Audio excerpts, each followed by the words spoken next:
Hello, friends, and welcome into a really special edition of Beyond Hiawatha because we're in the studio, and the guest you're about to meet, the Hiawatha alum you're about to meet, is the first guest in my studio for this podcast. So, Jacob Oh, Lougheed, it's good to see you. yeah, it's good to see you too, Bill. Love to be here. You made the drive up, and you knew we were going to talk Hiawatha. We're going to talk about your world and all those things. When I first said to you Hiawatha podcast and talking about memories, what flooded your mind? I had to filter them. I mean, there's so many of them. Anytime I can get together with anybody and talk about Hiawatha, I'm excited. So I'm glad to be here for that. But just Hiawatha's meant so much to me. Not only, when I was there, but, post Hiawatha life. Just so excited to talk about all the stuff that I've got in here. I've just got so many memories, with Billy Walker and, the Walker clan and just everything playing softball. Yeah. That's a big part of my life up there is softball. So just any of those memories are going to come out. So I'm excited to share them. I think that whoever next occupies the property up at Piot Lake, they will Yeah, have to repair some damage to the roof of the front girls' cabins because of Jacob Loweed's monstrous moonshots coming during marathon. maybe one or two. And I've had a few people reach out and say, could you remind me of the rules of marathon softball? Because I'm trying to introduce it to some guys that I know, because it doesn't really exist anywhere else. Yeah. Yeah, right. Oh, It really can't exist. I mean, that field was kind of unique with the trees and sand all pit, that. Yeah, sand pits and Okay, all that so stuff. so paint the picture Sure. of when you put your head on the pillow at night and you're flashing back to marathon softball days. What's the picture look like? And is there a moment that you relive? It's probably some moment of glory. Yeah. I mean, I think of pain and exhaustion, honestly. I mean, it's just nonstop running from, the moment that whistle blows. But yeah, I mean, there's so many memories, home runs, some of the big hitters, David Collins and, all Oh, those guys putting five, six, seven in the tree in a single game. But did you have a leaderboard at the time in the staff office when you I were on think I staff? was the one that started the leaderboard, I believe. I remember my first year putting that leaderboard up. My quest was 50 home runs, and we ended up hitting it. But and I guess it sounds like it stuck around. I didn't know it stuck around after I left. Yeah, But yeah, I mean, marathon. Like we've tried to duplicate it at my home church on our softball field. It just doesn't work. it's not the same. No, not at Yeah, all. Something yeah. about the strategery of that ball going into the woods, and you can't find it. Well, now there was some modifications made to the rules, probably after your time on staff, that would reward the batter if the outfielders were quote unquote unable to find the Mhm. ball for quite some time, because the new rule became if you hit it in the trees, you can keep circling the bases Yep, until the ball comes out. that was my rule. Yep, I Now, in was my there. world, it still would have been one run, but for guys like you, it probably is worth two or three or Yeah, four, yep, depending on the time. yep. You're from Flint Baptist Temple, a church that was a huge part of the legacy of Hiawatha back in the day. Do you remember how you first heard about or were invited to camp? Well, my dad was the youth pastor, and he also doubled as the bus driver. So when he brought up, the teenagers and stuff like that to the camp for their week, my family would stay up there for the week. We'd rent a cabin. So I got exposed to Hiawatha probably when I was 6 or 7 years old. So I was kind of an honorary Laker, I guess you can say. I wasn't necessarily a Laker, but I was up there enough. They knew me. Yeah. So but yeah, just I remember, just sitting in the pews, watching the choir just as a kid, not necessarily a camper, but just enjoying some of the speakers and, looking up to Billy Walker and hearing what I thought was the voice of God with that, big Right. bellowing voice that he had. So just so many good memories. So many good memories. We've had a lot of these conversations on the podcast since it started a few months ago, and quite often our guest will be able to look back and say, "Yeah, there was a message that grabbed my heart, and and drove home the reality of this love of Christ Sure. that is just such a mind-blowing concept to us." Do you have some speakers or a couple messages that you remember? Yeah, I mean, so I was more so not necessarily on the messaging. The speakers that I gravitated towards were more like the Justin Fennells, Yeah, the Jay LaFoons, like the silly guys. I'm not a really serious guy. I like to joke around with people and have fun. So, the messages didn't really stick out to me. I'm more like, the experiences up there. Some of the best things and some of the clearest times I've ever heard God speak were, sitting on second base at 10 p.m. Just you've been up there, the Yeah. stars in the sky up there, Yeah. just having, my quiet time with God up there on second base was just something that I did all the time. Hmm. So that was really cool. I've heard God's voice clearer than I've ever heard him, before or since. And it was fantastic. That So, that clarity mhm, um, is something that we've been discovering travels, sure. right? So Mhm. uh, the first thought would be for those of us who have lived up there and call that Upper Peninsula location as Yeah, home, thought it would never be the same. And then all of a sudden we discovered, shockingly, that the Holy Spirit's not limited by a zip code. sure. And then in Roscommon for a few years. And now, of course, our prayer is we never take anything for granted, but our prayer is that that same impact would continue in Allegan. When you first heard about these travels, these journeys of the camp that you called home, and you saw the Allegan news, excited for you? Yeah, I mean, I can't wait to I mean, I will definitely make it over to Allegan for sure. It's just a matter of when. But yeah, I mean, like you said, God is not tied to a zip code. He's not tied to a place. He can, as long as the people are in it, that they're in it for the right reasons, Yeah, and that's worshiping God. I mean, like he can do it anywhere, yeah. and with anybody at any time, so. But yeah, I'm excited. I want to get over there. See what the camp's going to be like, what the campus looks like. And I've heard some things. I think it was one of the podcasts that I watched a couple days ago. They were talking about how they already have the Miracle Building 2.0 already kind of figured out. So once that kind of gets rolling, I'd love to come over and see it and just kind of see how it's Yeah. translated to the new location. It's wild. It's so exciting to make plans. Mhm. We make plans. We trust God that we're kind of heading in the right direction, and we have Sure. to trust Him for the funds to make the plans possible. But why would we doubt Him? I mean, Yeah. to this point, He's just done miraculous things along the way. Friends are friends forever, Hmm. right? That's the corniest song that Michael W. Smith has ever put together.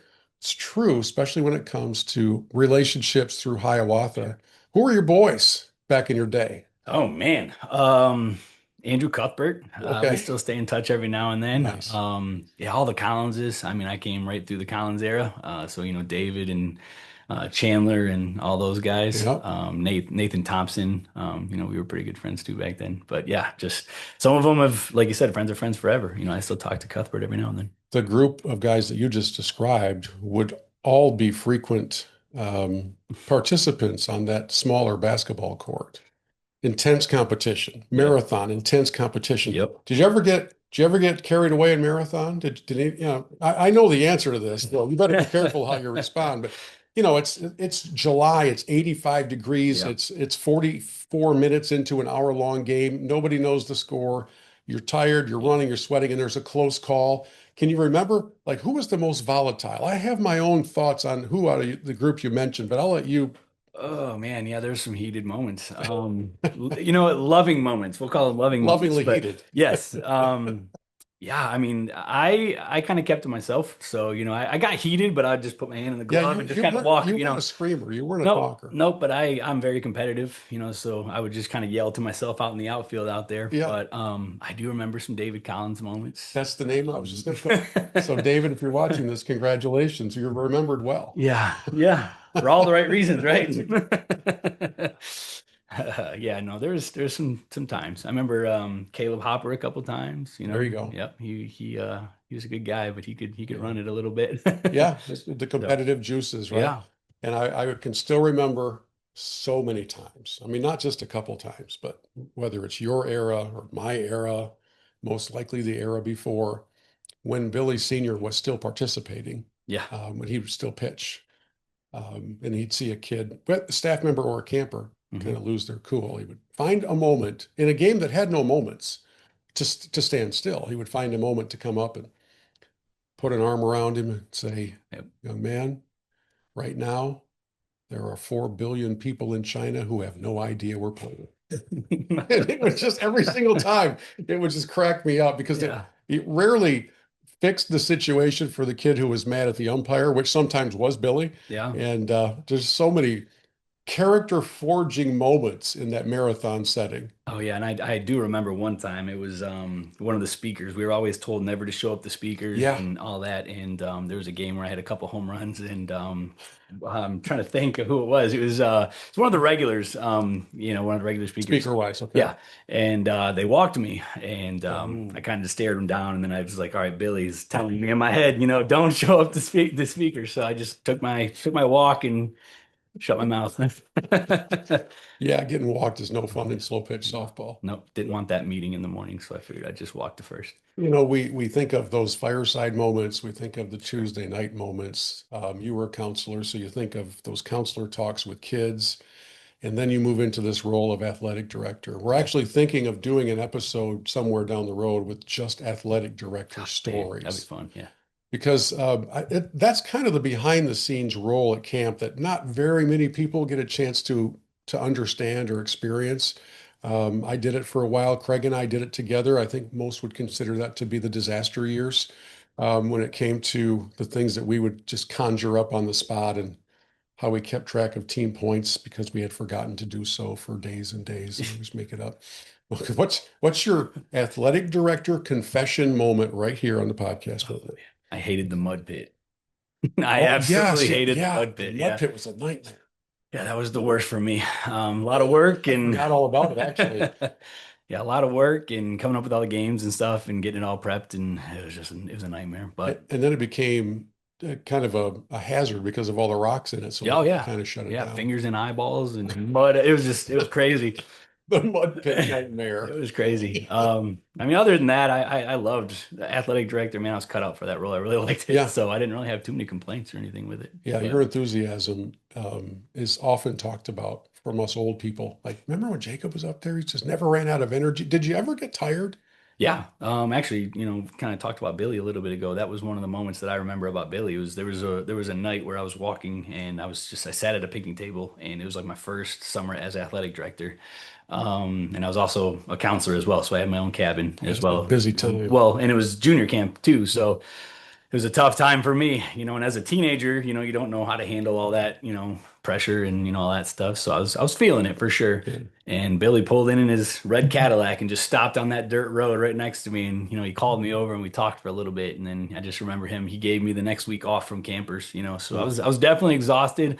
I didn't tell him I was exhausted, but he just kind of somehow reached into me and figured it out. He was good at kind of getting into your head without you knowing that he was getting into your head and Yeah. realizing, hey, like you need to break. You So know, years later, in hindsight, I think I've come to understand another layer of something I appreciate about Billy Sr. Um, he was a huge fan and follower of all things Detroit yeah, Tigers, and he loved Sparky Anderson. And I think in many ways, in a just a managerial mindset of personnel, I think he was kind of trying to be a little Sparky-like, where he would keep an eye on how people were doing, their fatigue levels, their energy sure. levels, whether they were having personality conflicts with Yeah, other staff, whatever. And he would manage through those in such a gracious way. I think it was probably one of the underappreciated characteristics of a great leader. I mean, yeah, everybody in my era and in yours would run through a wall for that guy. absolutely. Yeah. Yeah, absolutely. I mean, like I said, he has such a great way of, you could go like I would never tell him that I was tired. I would never tell him like I'm struggling or anything like that, but he would know, Yeah. and he would do something or he would say something that, would just be like, all right, like we'll take a step back and we'll let you, get a little bit of a time to catch your breath and, Yeah. rest. So he was a great guy. Like you said, master manager, I would say that for sure.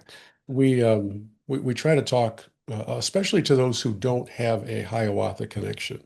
We try to talk about the ways that a week of camp can help shape your life forever. Billy would always say you can do more in 1 week of camp than you can do in 52 weeks of Sunday school. And now very few churches have Sunday school, so now it's even more prolific of a statement.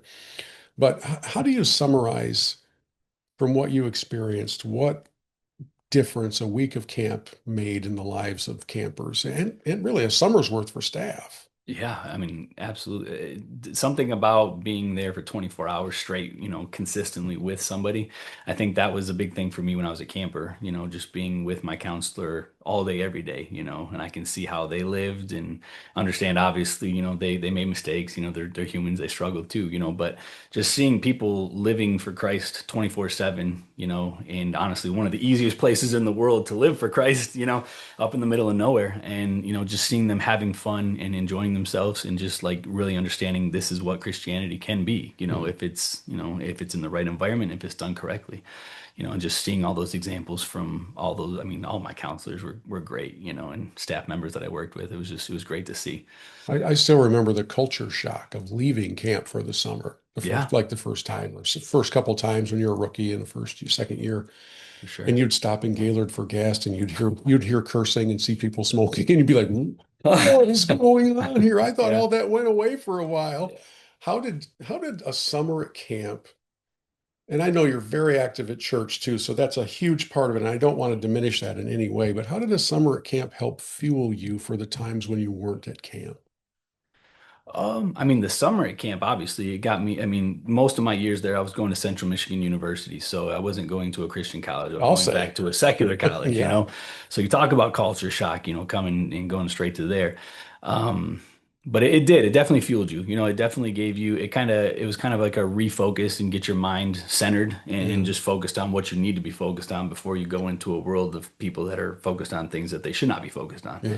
And living in the dorm, gave me opportunity to talk to people about Christ and everything too. So, but then when you're kind of running out of gas, then October would hit, and then you'd get that rally, and Third then you Saturday kind of night. get that injection right back in, and Yeah. you're good to go again, until maybe springtime, and then you're starting to think about camp, and it just kind of rejuvenates you again. So, That annual date was just a few weeks ago from when you and I are sitting here talking, and third Saturday night in the month yeah, of October, don't plan a Tiddlywinks tournament in the basement of the church. And still every year, Dan Stat and I text that to each other on the third Saturday in October. And it's a bygone era, and it probably won't come back like yeah, that ever. But it was a special time to kind of get that injection, that sure, reminder, yeah. and to plan ahead for the next season. And do you remember when you finally realized as an adult, it's a terrible time. It's a terrible time Growing up stinks, to yeah. realize, and everybody eventually goes through it, I think, that you're not going to be able to do summer camp. And what was going on in your life at that time, and what was that first summer like in real life? I mean, it was awful. Yeah, It really was. There's no better way to put it. I mean, obviously, like I had just gotten married, so that part, all that was great, but you get to summer and you're just like, I should be doing something and I'm not, and it's tough. But yeah, I do. I remember my honestly, last day, maybe a day and a half at camp. I just kind of made it a point to walk around to all these you kind of places. knew that was Yeah, I it. knew you feel it, and Yeah, I've heard from the previous staff members that left. They're like, you know. yeah, And I just remember sitting on that balcony in those rocking mm, chairs. I just sat out there for, man, it probably was like an hour and a half. yeah, And I just sat there, closed my eyes, and just listened to the trees and everything, and stared at the lake. And again, just quiet time with God. That was what was yeah, important to me at that time. That's what really spoke to me. And I knew it, but yeah. it's growing up, man. That's how it happens. That first summer at home. So that would have been the following summer. I found myself short-tempered, Hmm. um, not understanding how people couldn't get it. People Yeah. who'd never been there had no idea, but I was still mad at them for not understanding. Sure. This is not what I do. I'm supposed to be up there running. And there's this readjustment period. And then it makes me, at least, just so much more thankful for what those experiences Yeah. were. They're Don't know life what changing. you don't know what you had until it's gone. And then Yeah. you don't know how to live life for that summer, that first summer, and you just kind of got to relearn. Yeah. Yeah, I find myself quite often drawing back on messages, key points, or memories or moments from all those years being up there. And I stay a little bit more connected to it, serving on the board, of course. But sure. I also realized that through some of the difficult or dark periods in life, I'm even more thankful for the foundation that was. I don't want. I mean, I'm active in church, had wonderful pastors, have a great family. So I'm not trying to pretend like, I came from hard scrabble, nothingness, and Yeah, and all that. But the majority, the vast majority of the spiritual decisions made in my life were made at Hiawatha, and they're important to this day. Um, you've gone through some tough times. Yeah. And I don't know what your comfort level is in talking about your journey of the last couple years. Um, but I do think it's a part of the testimony of Jacob Lougheed. Yeah. Can you share what you're comfortable with? Yeah, for sure. Yeah, difficult is an understatement for sure. Right. My wife that I mentioned earlier just, got married my last year, before we left camp. She got sick. She was diagnosed in 2022 with cancer. So she had a good year and a half, 2 year long battle. And then she ended up passing away last year. So it's been about a year and a half now. So, um, but yeah, I mean, and I kind of talked to you, I think about it the other day, God obviously there's no way I could have gotten through any of that without, God and my girls, my two daughters. Mm. Um, all that kind of boils down to, my church, like you said, at Flint Baptist Temple. That's where I grew up in. My grandfather was a pastor there. So I learned a lot there, obviously, but camp, there's a lot of things that, just again, kind of training myself on how to be a Christian and how to, lean on God when times are tough. I mean, that's for people that don't know God, that's like such a foreign thing to them, like, but for me through this time, it was just, it was all I had, it was just, I sat there. There was nights where, I'm not a crier. Like I said, I'm not a serious guy. I like to joke and smile and have fun. But there was nights that just almost broke you. You know what I mean? Yeah, And yeah. but it just during, I tell people this all the time that, the night before my wife passed away, I felt God on a level that I've never felt before. Mm. Um, just, I hear people talk about, that have lost loved ones. They're like, man, you feel a peace. And I'm just like, oh, that's kind of silly. Like, how can you do that? But I understand it. Like I Yeah. absolutely just overwhelmed me. Um, and just made all those tough decisions, that followed the next day, made them a little easier, a little bit more bearable, not easy, but a little bit more There bearable. was a message that Billy Walker preached about driving the tent stakes deeper. I think he preached it on Tuesdays or Thursdays, probably Mhm. a little before you were up there. But it was about making more firm your Yeah. faith so that when the storms come, Hmm. you're able to withstand them. How'd you get through all that? I mean, you I nailed mean, it right there. I mean, just when a lot of people going through this would turn away from God, or when they, don't know God, they don't know where to turn, they yeah, would turn to things that they shouldn't be turning to, um, just drove me right back to God, mm, just kind of re-entrenched me in what I already had and what I already knew. Um, and I kind of saw it as an opportunity as well, to showcase what God can do to my girls, and I kind of turned a lot of that into, a message, for them.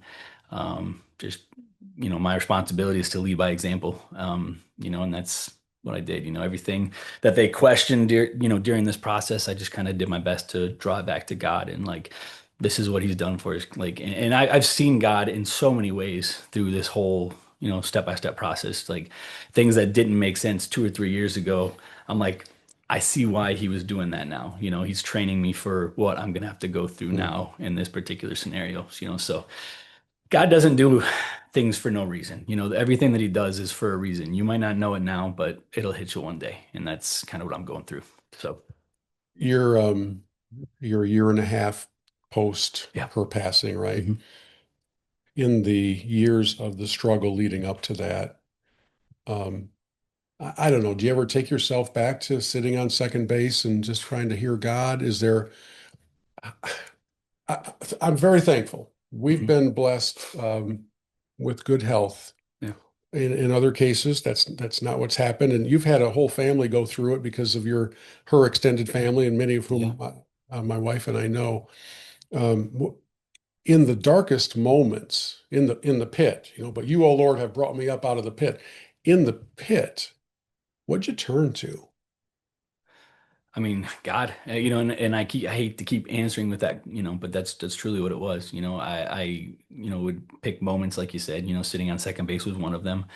Or I'd pick, songs. I have a friend of mine who, I don't know if you know the Ark Encounter down in Kentucky, but he Yeah. sings with the group that sings there. Okay. But he was with the group called Sold Out Quartet for a little while, Yeah. and there's a song called "Maker of the Rain." And it's basically all about, you're in the downpour. You just got to remember that God is the maker of the rain, and if there's somebody or something that can get you through it, it's God. And it's just nothing's too big for Him. He can shut that water off in an instant and dry you off. So that song, I'd listen to that song a lot, and it would get me through a lot of that. So that helped a lot. How are your girls doing? I should ask that question so people know you're a dad. Yeah, You're a girl shoot. dad, right? So They're good. Getting big, getting loud, getting sassy. That's what I always tell people. do they understand everything that transpired? I think they do now. At first I don't think they did, and it really caught me off guard because there was no tears. And that was when Interesting. I told them it was just nothing. So I was prepared for tears and it just never came. But now that they're getting older, they're starting to see, kids in their class with, parents and stuff like that. And Right. this, what they're struggling with, but they're doing really, really good. Hmm. Really good. Man, oh man. We do lots of things to, keep her alive, in, our house and Yeah. all that. So that helps.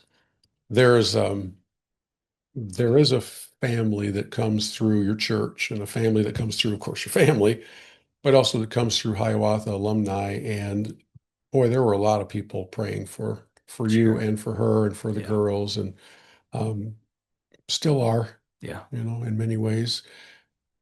Can you talk to those people who are wondering how best to pray for Jacob Lougheed and his girls these days? Sanity, man. That's at this point, that's the biggest thing for me, dealing with two girls and, Yeah, they keep me busy, keep me distracted, but they know how to push my buttons, so sanity would be the biggest thing. But that's another thing like we were talking about. One of the things that I saw God in was just, man, people, like so many people were reaching out to me, which was overwhelming in some aspects, but it was fantastic. People that I either didn't know yeah, or, hadn't seen for years or talked to in years. They're just like, hey, I'm, praying for you. What can I do? I'm a member of obviously I don't go to Flint Baptist Temple anymore. I go to a different church now, but I also play softball for another church, and I don't you're really a know. free agent. I guess. You're a mercenary. Yeah, exactly. There we go with that. But I don't know a lot of people in that church. Yeah. I play softball and I know a couple of the fans and that's about it. But I was getting people from that church that were reaching out to me, Hmm. and just because they're mentioning it from from the stage on Sunday mornings, and I'm getting letters in the mail and, all that stuff. It was overwhelming. It really was. It's wild. We often don't know what to say to somebody who is really hurting, Yeah. right? I mean, just so we'll throw out is there anything I can do for you? And I've always thought, especially knowing the smart aleck that you are, that if you were, I mean, obviously you're really touched by it and you're in a state of tough emotions, but normal mode, Jacob Lougheed would come up with something like, we would really like first class tickets to get to Hawaii real quick. I mean, just $1 million. call out something, right, that is Yeah. not going to happen. But when I don't know, when you're able to get through the storm, not that the pain isn't still there. I mean, I'm sure every single day you have reminders of all of that. But when you're able to get through it, is there a passage, is there a verse, or is it that song or something else that you just kind of draw on during the tough times? Yeah. I mean, music. I mean, I'm not really a huge, it's kind of weird because I'm not really a music fan. Like I don't, I'm not a singer, I don't do any of that But you type had a stuff. lot of quartets visit Flint Baptist I Temple when did. you were growing up. And that's something a lot of people don't know about me is I'm a big like quartet nerd. Yeah, Like I like a lot of the, Southern gospel quartet. My sure. family and I were actually going to see Gaithers in a couple of weeks, so that's cool. Mhm. But, music is kind of what I go to, especially hymns. Like I really love Yeah, hymns, and there's, man, so many hymns, yeah, that just flooded through, and it was yeah. just that's what got me through listening to hymns, whether it be in church or, on an iPod or something like that, or the iPad or whatever. But yeah, that's what got me through that Hmm. type of stuff. Isn't it cool that we have that blessing through Yeah. music and so many talented artists? And you're not going to find many hymnals in churches these days, but Yeah. hopefully the songs are still being sung in some form. Yeah. And that's so unfortunate, him, which praise and worship obviously is good. It's its own thing, but just, I don't like ripping the hymns I out of the booths or yeah, out of the pews is just, I yeah, can't get behind yeah. that. I was just listening. There's a group, they're not a recording group. They're a group of guys like in Thailand or something, and they popped up on my feed. I can't even remember what they go by. There's like seven of them. They're just sitting around in a very rough looking cement cinder block alleyway. Hmm. I mean, they're dressed like they just came in from working a construction job, and they sing classic Gaither songs a Wow. cappella, and they're fantastic. They've all got the parts down. You can tell that they're listening to the tracks and they're doing the whole thing. And I thought, the power of music to reach around the world Sure. is unlimited. God can work in areas of the world where I don't even know how these people found, these tracks to Yeah. go with and to practice with. And I'm reminded of one of my favorite aspects of Hiawatha in the day, we'll call it, and that was the choir, Oh yeah, right? absolutely. So you can say you don't sing now, but you Yeah. did at one point. Yeah. Oh, absolutely. And it's funny you say that because that's one of the things that came to my mind when we brought this up that we were going to do this is like as a 6 or 7 year old kid, I was under the impression for some reason that that was a professional choir up there. Right. Like Me you too. would think that they were a professional choir, and then you join the staff and you're like, these kids can't sing. Like by themselves, they cannot sing, but together, like it sounds so good. And that was another moment. We talk about God, kind of working its way through us and out to people and just being used for God. Like there was one particular choir song that we sang. It was "This Is How It Feels to Be Free." Yeah, Brooklyn Tab. Yeah, Brooklyn Tabernacle Choir. And there was one in particular where we did it, and I don't know what it was, but just we could all feel it. Like, Mm, again, I could hear them all like squawking in my ears, yeah, but together we sounded good. And they just were like, it was just a moment where everybody was raising their voice, everybody was just praising, and like it sounded phenomenal. yeah. And I'm never gonna forget Billy J. He took us out the back of the auditorium and up to the whatever you want to call it, the lobby up there. And he just looked at us and he was like, "That is the best that song has ever been sang." Really. And it was really cool. And not a single one of us doubted that. We're like, "Yes, that was better than the original." That's so cool. And it was just, I have no excuse for that other than God, and Mm, just these people, like these staff members, we're not recruited, because right, we can sing. right. It's just literally who applies, you get thrown in there and we Yeah, use your talents the best we can. yeah. There's like two or three of them that can sing, and somehow we all just it turns into a masterpiece. And And just a little quick behind the scenes moment for you all. There quite often was one microphone that was not turned on. I know who's manning that microphone. Down on the far end. Now, for me, when I think of singing in the choir on staff, it would, of course, be on Friday nights with Press On. Yeah, And I think early on, first few years, I could sing it. I might get a little bit emotional because my guys that I was counseling were leaving. But in the later years, yeah. I couldn't get through the song. Hmm. And even now, somebody found a recording of a Friday night and Billy introduces it, with that big lead up and the Yeah, big orchestral, because that arrangement doesn't exist anymore. yeah, And then we're coming in to sing it, and I still can't even listen to the whole song. yeah, And when you were in the midst of the pain, that was my prayer for you. yeah. In Jesus' name, we press on when the mountain is steep, when the valleys are deep. And I, again, that common theme of music ministering to our souls Mhm. is one of the biggest takeaways from Hiawatha. Thankfully, it still does. It's in a little different Sure, form, and it's sure. it's Yeah, the praise and worship music, and but there's kind of nothing. I'm old enough to miss the choir. yeah, Kids today don't miss the choir. They don't care because they don't have yeah, choirs in their churches. But it's amazing. yeah. As we wrap up, a couple things I want to share with you, and one is that when your girls do get old enough to attend Hiawatha, I want you to know that we have a scholarship waiting for them. Oh wow, that's awesome. It would mean a lot Yeah, to know that another generation of Lougheeds could be part of Hiawatha. yeah, And if they're at all like their old man, we'll have to keep an eye on them. They will be full of rambunctious energy, yeah. but they'll probably fall in love with the ministry Hope and so. probably be there for a long time. So just know that whenever you're ready for that, we're ready for that too. Yeah, I hope the same thing. I hope they come through, they love it, fall in love with it like I did, and join staff, and then you have to marry them off to get rid of them. That's how you did it with me. Boy, you are racing down the road here. Hey, Yeah. don't blink. That gets here before you I know know. it. I So know. Trying to savor it. Yep. I sure appreciate you coming up to For the sure. studio and sharing your heart with everybody. And we couldn't be more excited about the next chapter in the life of Hiawatha, but also in the next in the life of Jacob and the girls, and For sure. see how the Lord uses you after all that you've been through. So we'll Awesome. be praying for you still. Yeah. Good to sit down. Good to talk.